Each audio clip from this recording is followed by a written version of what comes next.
everyone's looking for the young guy. They're looking for McVay. I think take a shot out Todd Bowles, get him a second shot at head coach, and see if he can do it. I don't think they will. If they don't have Anthony Davis, I'm saying it right now. If Anthony Davis is out for the playoffs, they don't make it out of the first round. It's crazy. And our kids will know how great Tom Brady is because he's going to be playing. Yes, it is 15.0%. That's what the Yankees brought Garrett Cole to do. He was a 6th round pick. This is a fairy tale story that's being written in front of our eyes. People like to call them their JV team, and they just stole one of their better players. They didn't struggle against the Padres. The Padres didn't really put up a fight in most of the games. Jerry Jones, hope you're listening. Hi, I'm Landon Bow, and you're listening to Outsiders Opinions with Kevin and Austin. What's up, y'all? Welcome to our NFL Opinions of the Week. I'm Kevin, and I'm joined by Mr. Oh, shoot, I forgot about this. Mr. Austin. I really did not have it. But the thing I wanted to introduce, we are joined by a special guest. We go back to February all the time. Landon, it's so good to see you. I believe, I was thinking about it. You're in our year 1. We're year 3 now. Man, it's great to see you. How have you been? You were talking about you're now in Gladnow. Gladnow, yeah. Gladnow. Okay, so I'm still. Yeah. Can you talk a little bit more about that? Yeah, no, it's great. Thanks for having me on again, guys. Can't believe it's been 2 years since I've been on, and you guys are still going strong, and that's awesome. And happy to be on again. Yeah, we're so glad that we could work. It took a little bit of time with I messed up the time zones, so we had to do a little math there. But when you were doing the interview, which you should definitely check out if you're just joining us, really fun interview with Landon, and how we talked about fantasy. So can you take us through how you got started with fantasy again? For me, I was never really big into football growing up. Being in Canada, you go watch a couple CFL games, but it's a completely different game, and it never really caught my interest. It wasn't until I started playing pro hockey where everybody started doing their fantasy football, and I said, you know what, I'll jump in on a couple teams. And right from the beginning, I was absolutely hooked. Just the amount of preparation that goes into it, like keeping track of everything all the time. Like my Sundays when I was living on my own at the beginning of my career, I'd be posted up the entire Sunday watching every single game, just reading everything I could, try to help myself as much as I can. And at the start, it turned out really well, but I've had a couple rough years. But no, I enjoy it, and it was a very cool hobby to pick up on the side. I've definitely my best thing was picking up Mahomes my first year in the second week of his MVP year. But yeah, ever since then, it's been in a downturn. Austin, do you have how's your season's gone lately? So I'm 3-1. I lost last week because the Pittsburgh Steelers defense got -6 points. So if they didn't they could have got -4 and I was still at 1. But the Steelers defense kind of was the reason for my downfall. But I have a huge Dolphins stack. I have Mostert, HN, Tyreek Hill, Tua, and the Dolphins defense all for this week. So I'm kind of just riding their coattails into 3-1. And then Landon, we were talking about a little bit before. I know when we were texting, you got Travis Kelce. What was your thoughts on when you first drafted your team? Well, it was tough. I was in the 4 spot, and in the past, I've always played against Kelce, and every time I've been against him, he's always absolutely killed me. And you have that positional advantage with just how good he is. So I talked myself out of taking Tyreek. I could have had him, and that would have been absolutely money, and I probably would have been in a way different spot than I am now. But I was worried about Tua and how things would go if something were to happen to him again, and he'd be out the whole season. But then you're going with Kelce, and he was hurt week 1, and then the last 2 weeks have just been last 3 weeks, I guess, have just been just okay. So it kind of takes away that bite of having that first round pick that's supposed to help drag your team and just be your point horse, and he just hasn't been good enough for me so far. Yeah, it's always I don't really like the middle. Are you in a dynasty league or is this just redraft everything? We do redraft every year just to kind of keep it fresh and kind of takes off some of that extra thinking where you're like, what's my turn for the next couple of years and how much more do I gotta, prep into these young guys who's going to be the next big star. So it's just kind of boom or bust every year and see how you do. Cool. Yeah, I asked because I'm in a keeper and I had to choose my pick, and I chose later in the draft. Um, but Jefferson was off the board for me, and I can't remember who I went with. I think I may have drafted Debo first, and that's kind of been hit or miss. But What's your my record, big Kevin? problem or what? What's your record, Kevin? I think I'm 1-3. I thought I was gonna win yesterday, but and I because I have the Dallas Cowboys defense, which has helped me, except when they played the Cardinals. But the guy had the Seahawks defense, so I lost that game. That's tough. Yeah, Danny Dimes feeding that guy. Yeah, yeah. He helped me in week 1 with Dallas, but yeah, I was like, dang. My problem has really been quarterback in that league. I have Joe Burrow. I drafted him in like the second round or third round because all the other quarterbacks are gone. So I don't know what y'all's quarterbacks are like. Landon, you Yeah, go. yeah. I got Josh Allen, so I've been pretty happy with him this year. Um, he's an absolute stud, and as long as he's not throwing interceptions, like even if he is one or two a game, he's still putting up 25 to 30 points, and that's kind of nice for me. I don't have to worry about that position at all. But it's just the rest of my team that's just been kind of slow going so far. Um, when did you take him? Did you take him in the second round or third? I took him in the third round. The second round, I took Cooper Kupp, hoping that he wasn't going to go on IR at the start. But I knew like I later on in the second to be able to pick him up, even if he was like, and I'd have a tough first 4 weeks. Like when he comes back, he's like a top 5 player. Yeah. It might be a little interesting to see how he is now that Puka came in and has been an absolute rock star there. But yeah, so maybe that'll take a little pressure off him and he'll get a little open more. Yeah, taking Allen in the third round is definitely great value. I took Hurts in the second round, and then I also have, like I said, two. I got him in the seventh or eighth or ninth, just because I really believe in that team, and I wanted to stack, like I said, with Mostert and Tyreek. So my QB situation is extremely efficient at this point. So Len, can you take us through the team? So you got Cup and Kelsey, and then you have Josh Allen. How do your running backs look? My running backs are terrible.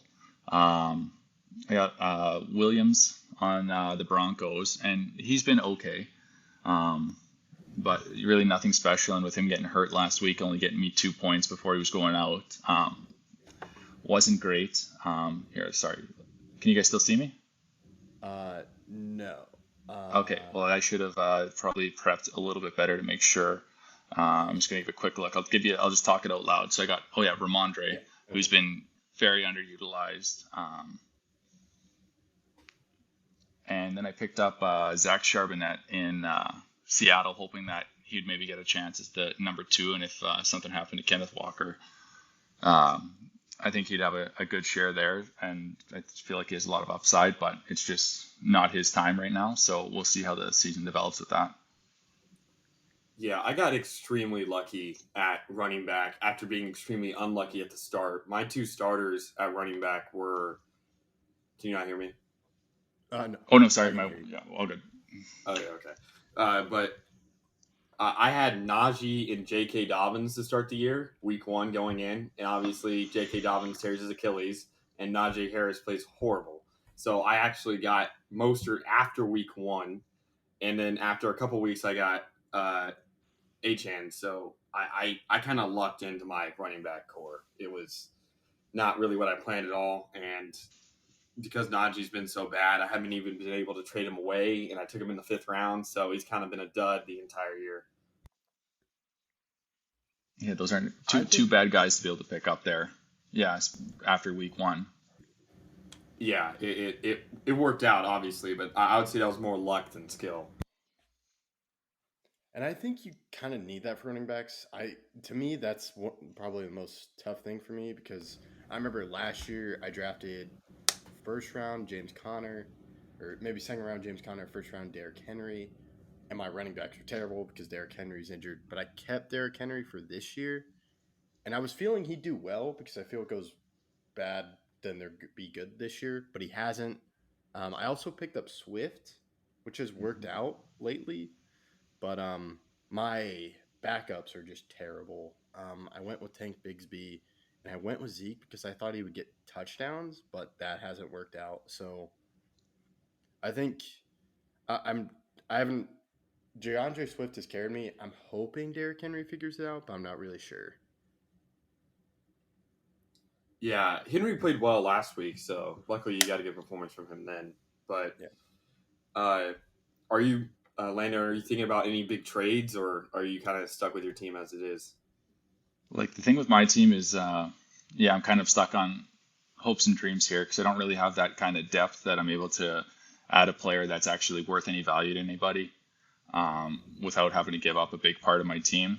But when you're 0-4, like I've been trying to try to mix and match to make something work. But I'm in a league with guys that don't really accept trades unless it's completely in their favor. So it's really frustrating when you send something where you're looking, you're like, all right, this can help you and this can help me. We can both be happy. And you send it off and within 10 minutes, it's rejected. So it's hard to work with guys, but that's fantasy sometimes. Sometimes you have a league with guys that are willing to like put that extra depth and look into things. And then others, it's like, if it's not 100% for them, then they're out. Yeah, Yeah, that I've run into that problem a little bit too. I thought maybe with Cup you'd be able to trade for some guys that maybe not aren't as good, but that you could start right now because obviously being 0-4 and having Cup on the IR is not a good situation to be in. Yeah, like I'm wondering if even if I put him in now, see like because he's not 100% sure he's gonna be playing next week anyway. So just getting him practicing, maybe he's still gonna be off for 2 weeks. Maybe now's the time where everyone's starting to get a little hype on him. So maybe he has a little bit more trade value than he would have at the beginning of his IR stint. So that might be something for me to help kind of fill in my like weak running back system. And then who knows, maybe I can trade Kelsey, get a slightly lower tight end or like a TJ Hawkinson. Um, and I think that would fill in well. And you could also add in, yeah, a better running back or a new wide receiver. Just see if something will help get the team bumping a bit. Yeah. What do you think of those trade options, Austin? I'm not really great at trades. I'm kind of like I'm always scared of what happens. I've been trying to make a blockbuster because my running backs are so bad, and I have Tyreek Hill and AJ Brown. I've been trying to shop AJ Brown and Hurts to try to get two great running backs in, but it's not really worked out. I tried to make a Bijan for AJ Brown swap, and he wasn't having it. And then AJ Brown last week went off for almost 40, and Bijan I think put up 20, so he had a respectable line. But I'm really trying to get a running back. My wide receiver core is so deep because on my bench I have Christian Watson, Drake London, Michael Pittman Jr., and I have Puka as well. So I have so many great wide receivers that I've been trying to trade, but I still don't think I'm a championship team with Mostert and A Chain because they are because of what Mike McDaniel said. He said that once Ahmed and Jeff Wilson Jr. come back, that it's going to be a running back by committee with everybody, that everyone's going to get touches. Well, that doesn't make me confident as a fantasy owner that Mostert or Achane is going to get the necessary touches to even score a touchdown. So I've been trying to move off of one of them at least. Uh, but I'm kind of in a league like Landon said that where everyone's kind of only looking at themselves and not trying to make both people better. They're trying to only make themselves. So when I offered AJ Brown for Bijan, which I thought was fair because he needed wide receivers because he has Cup, and for last week he had nobody. He was 0-3, and so I wasn't even asking for Cup. I just wanted Bijan. He didn't have wide receivers. I needed a running back, so I thought it worked both ways. But he wanted me to add more to that, and with how good AJ Brown's played this year, I didn't think like adding more was fair. What do you think about that option, Landon? Is that kind of Like resembling? Yeah. exactly, yeah. Like that to me if that's a hole that they need. Like if they got a weak wide receiver, and you get AJ Brown, and that really solidifies that position for you. And then because he's always going to get points. Like that guy's never you can't shut him down. So he's always going to be consistent points for you every week. And on your bye week, worst case, you lose. And that's fine. You lose one, but you win the rest because you got a solid wide receiver. And if he has some depth at RB, then giving up Bijan for a player like that, I think would be completely worth it. Yeah, let me bring up his running back core so I can. He is James Conner, who's played pretty well this season. He also has Aaron Jones. So I thought he would start Aaron Jones and James Conner, two guys that have put up roughly 15 points a week. And because you only have to start two RBs. And then at wide receiver, he only really had Deontay Johnson, who's hurt, T. Higgins, who's hurt, and Tyler Boyd. Those are his three main wide receivers before Cup. So last week, he started Tyler Boyd and T. Higgins. They got combined 10 points, and he lost. And I wanted to give him A.J. Brown, who got 40. So those are trades I would like to make, but I don't know how many trades I'm going to be able to make in the league where they want it completely in their favor to where there's no doubt that they win the trade. Yeah, exactly. Like, what was it? My first couple years, I'd play with one guy, and every year we'd always have a blockbuster trade. We'd always trade our first rounds. We'd trade 4 other guys attached to it, and it'd be basically you're swapping teams just to do something, and it ended up always working out for both of us. We both made the playoffs, and you had good little runs. But yeah, people just they're comfortable with things in their favor, and they don't want to take risks on stuff, and that just makes it hard to really change too much up during the year. Yeah, I'm probably, to me, I should probably make a trade, but I kind of have belief in my guys. Like, I feel Joe Burrow's going to turn it around, but I'm starting to lose hope because that's really keeping my team low now. Is like he got me 6 points and I lost by 8 or 9. So even just an average week. Because quarterback's around like 10 or 15, right? Or they're usually around 15 to 20. So to get 6 points is definitely lackluster. That's why I do like making trades. It's really hard to win a fantasy football championship without it making any moves with just your drafted roster. So to make a trade usually can put you over the edge. The only time I've won a fantasy football championship was when I made a blockbuster trade, and it obviously worked out in my favor because I won. But I've also made those trades where it's been horrible and they got hurt the next week. So it does go both ways. When you make a trade, there is some inherent risk to it, but you're doing it for the best of both people, hopefully. Okay. Noted. Yeah, exactly. That's the risk. You gotta. Sometimes guys get hurt and it can ruin your whole season. But if you don't make the trade, then you're not putting yourself in a chance to win. Because if you're just trying to pick up guys off the waiver wire, you're picking up guys who are maybe going to fill in for a game and then go back to scoring 4 points, and you're like, well, that's just an absolute waste. So sometimes you trade for quantity, and hopefully that helps out during the year. Okay. All right, that makes all right. I'll start doing a little bit more risk. I won't try to do the waiver wire because I tried to do that with Burrow and I picked up Stafford, and I don't know what's happening with that now. So I'll have to see the quarterbacks. I'll probably have to. I don't think anyone will take Swift probably because they understand he's probably going to hit a decline. Yeah, it's just as a running back by committee with Gainwell. It makes it very hard for me to trust. And that's why I'm trying to move off of Mostert and Achane, because I know when Jeff Wilson and Salvin Ahmed come back, 4 guys getting touches in the backfield is not going to be all that inducive to points. Right now, the offense is so good that I do think Mostert and Achane can get points, but when 4 guys are there, there's just too many mouths to feed for fantasy purposes to be trusted. Mm-hmm. And then another thing, so with trades, y'all are just going in, okay, how I see where this guy can get better with what I give him and how he can make me better. So it's a beneficial trade more than, I'm going to pull a Dallas Cowboys in the 90s trade and get all these other great players.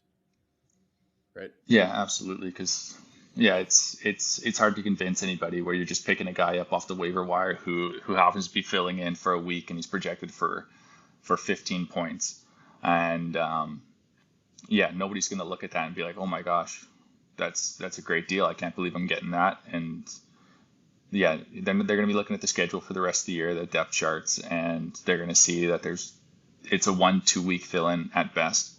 Um, so they're going to know when you're trying to screw them over like that. So yeah, it just comes more into how can you both come out happy, or the worst case, you want to both come out just slightly disappointed because then you know it's a fair trade.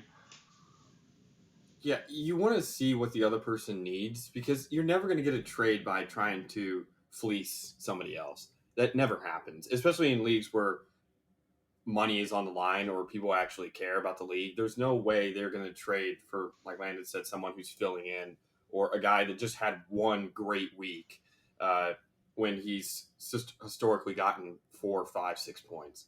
So you want to, like the guys I tried to trade for. I tried to trade for Jonathan Taylor. That guy had good wide receivers already, but because Jonathan Taylor's been out the entire year, you could get something for him. That's what I was trying to go for because he hasn't played on his team and he was 1-2 last week. And I was obviously trying to go for Bijan on a team that was 0-3 because he needed wide receiver. So I usually look, what do I have that other people would want? What do I have an excess of that I can use? Because instead of AJ Brown, I'd probably put in Christian Watson or Michael Pittman Jr.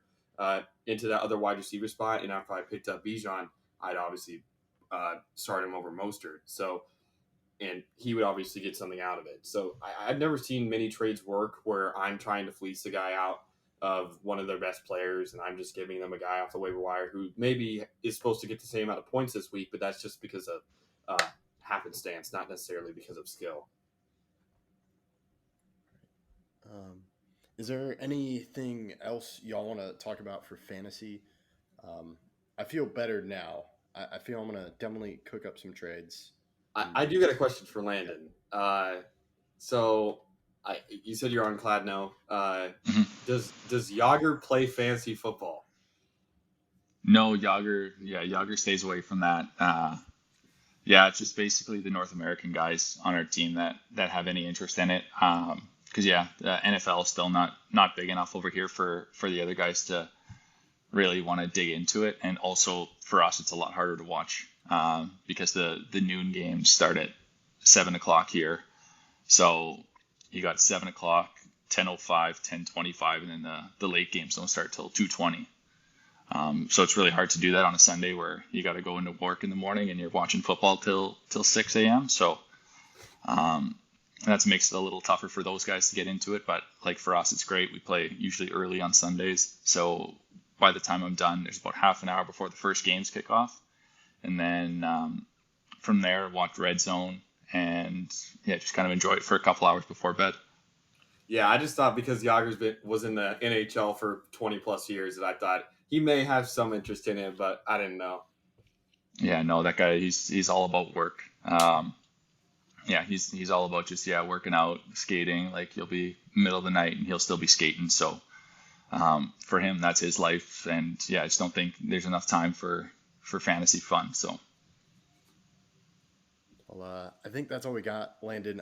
Thank you for doing this. Hopefully, we can do this again, see how your season went, see how all our seasons went, and maybe talk about next year. yeah, absolutely. You know what? I'd love to come back on end of the season, do a little recap, and yeah, talk about what happened. It's like really enjoyed talking with you guys, and yeah, just thanks for having me.